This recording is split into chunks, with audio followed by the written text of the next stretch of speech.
안녕하세요. 오늘도 강화별곡입니다. 오늘은요, 예전에 유명한 요리 선생님이 기름떡볶이 압구정동이 지금은 압구정동에 사시더라고요. 그 선생님이 만들어주신 시그니처 메뉴 기름떡볶이 한번 준비해봤습니다. 기름떡볶이 오늘 레시피 400g인데요. 저희는 떡이 600g에서 레시피는 400g으로 나가지만 저는 1.5배에서 점심에 식구들하고 먹으려고 1.5배 했으니까 조금 많아요. 먼저 떡이 밀떡은 어울리지 않아요. 이거는 밀떡은 어울리지 않고 쌀떡 400g을 준비하셔서 떡이 말랑말랑하면은 그냥 두시고요. 떡이 말랑말랑하지 않으면 끓는 물에 한번 데쳐주시거나 저처럼 커피포트에 물을 끓여서 딱딱한 떡에 물을 부어뒀다가 한 5분 이내에 이렇게 하면 떡이 말랑말랑해져요. 그럼 이 상태에서 뒀다가 이제 먼저 양념 배합하기 전에 이건 간단한데 진짜 맛있어요. 저는 다 맛있다 그랬는데 진짜 맛있어요. 떡을 이제 말랑말랑하게 만든 다음에 오일 1티 정도를 여기다 큰 수저를 하나 정도로 여기다 넣어주세요. 코팅을 일단 시켜주세요. 400g에 한 수저인데 우리 저희 1.5배라니까 반만 더 넣어줄게요. 이렇게 해가지고 이렇게 이제 버무려 주세요. 요거 포인트는 진짜 간단한데 포인트는 은근히, 오늘은 은근이라는 말이 많이 들어가요. 여기 떡 400g을 오일 큰 수저를 하나 해서 말랑말랑 한 다음에 이렇게 이제 양념 먼저 배합할게요. 자, 전체 양념을 만들어 놓을게요. 먼저요, 고추장이 2스푼인데요. 고추장 2스푼을 여기다 풀어주세요. 고추장 저는 1.5배입니다. 고추장 2스푼 여기다 풀어주시고요. 그 다음에 고춧가루도 너무 굵은 고춧가루 말고요. 중간 정도의 크기 입자의 고춧가루를 큰 수저로 반 수저 정도 이렇게 넣어주세요. 그 다음에 설탕이 또 되게 단맛이 첨가되기 때문에 설탕 큰 수저하고 큰 수저로 한 수저하고 반 1과 2분의 1 큰 수저를 넣어주세요. 그 다음에 너무 빡빡하니까 멸치 육수가 있으면 넣어주셔도 되는데 생수 그냥 넣어주세요. 저는 멸치 육수가 있어서 멸치 육수 한 2스푼 정도나 3스푼 넣어주셔도 상관없어요. 왜냐면 이게 호루루 양념이 돼야 좋고 물을 많이 넣는다고 해도 볶는 과정이 증발이 돼서 국물이 졸아들기 때문에 이 기름 떡볶이는 그냥 떡볶이처럼 국물이 있는 건 아니잖아요. 기름 맛을 그야말로 드시는 거기 때문에 증발됩니다. 그러니까 생수나 멸치 육수나 이렇게 해서 2-3스푼 여기다 넣어주시고요.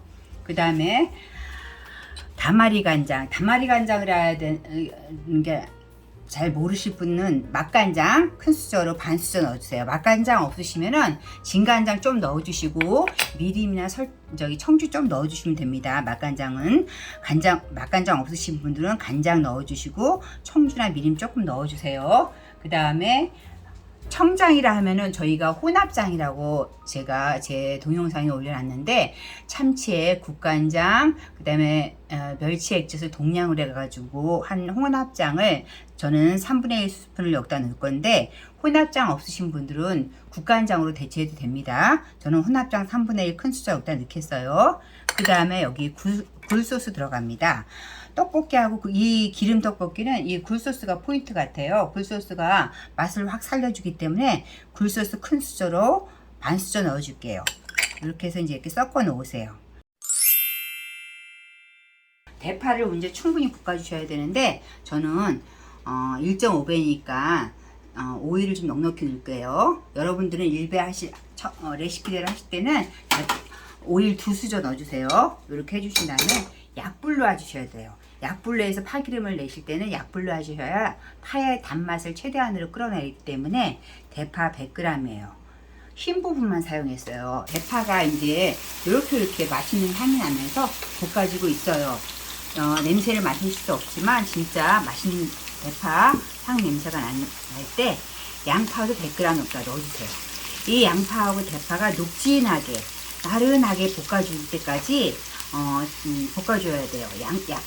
센 불로 하지 마시고 약불로 제가 해보니까 한 2분 3분 볶아주더라고요. 2분 3분이 생각외로 굉장히 오랜 시간이에요. 2분, 3분 한번 쿠킹 타임으로 해놓을까요? 2분이 거의 다가오니까 이렇게 아까보다 많이 나른해졌잖아요. 이 상태에서 조금 더 볶아주셔야 돼요. 2분 정도 볶아줬어요. 한 3분 정도까지 볶아주셔도 될 것 같아요. 저는 이 상태에서 또 집에 소고기 100g이에요. 소고기 100g 넣는데, 소고기가 있으면 소고기 넣으셔도 되고 차돌박이 있으면 차돌박이 넣으셔도 되는데, 저는 소고기 불고기감으로 여기 있어서 그거 약간 조그맣게 썰어서 볶아주세요. 얘도 은근히요. 오늘은 아무것도 할 거 없어요. 얘만 완전히 볶아줘서 한 2, 3분 더 완전하게 나른하게 볶은 다음에 떡 넣고 양념 넣고 볶으면 끝인데, 굉장히 맛은 깜짝 놀랄 맛이에요. 이렇게 3분 쿠킹 타이머를 했으니까 고기는 이렇게 나른하게 볶아졌어요. 그럼 이제 떡만 넣어서 볶으면 마지막인데요. 살짝 불을 먼저 끈 다음에요. 탈지도 모르니까. 아까 떡 3분 소고기 넣고 3분 볶았습니다. 딱 떡 넣고요. 아까 떡을 오일 위키에 기름에 이렇게 해놨잖아요. 그리고 양념 혼합하는 거 여기다 넣으세요. 그래서 양념 딱 쏟아서 뭐 이렇게 손으로 안 하셔도 되는데, 그래도 여기다 양념 다 한꺼번에 때려놓고 해도 되는데, 그래도 이렇게 해가지고 이제 얘를 볶아주는 거예요. 양념을. 근데 물은 안 들어가도 되는데, 이 양념 너무 아유 여기 달라붙었네요. 물은 안 들어가도 충분한데요. 양념이 조금 아까우니까 이렇게 해가지고 조금만 양념 넣어줄게요. 불을 살짝 켜고요. 이제 여기서 이거 진짜 맛있어요. 이거는 그리고 식어도 맛있어요. 그냥 떡볶이하고 달리 기름이기 때문에 불지가 않고 식어도 맛있는 떡볶이에요. 이제 이 상태에서 제가 해보니까 얘 떡 넣고 은근히 볶아줘야 되는데, 제가 해보니까 한 3분 정도 3분 이상은 볶아주셔야 되더라고요. 3분 볶으니까 딱 알맞아요. 이렇게 해가지고 이게 완성된 정도예요. 이렇게 딱 3분 됐으니까 다 이게 가득하게 여기 기름 떡볶이가 완성된 상태입니다. 요거 완성됐다 올리고요. 땅콩가루 있으시면 올리시고, 없으면 뭐 호두가루나 아니면 쪽파가 그냥 지어도 맛있어요. 오늘도 저희 강화도이고 끝까지 같이 해주셔서 감사하고요. 이거 완성 접시에 올려서 영상 올릴게요. 감사합니다.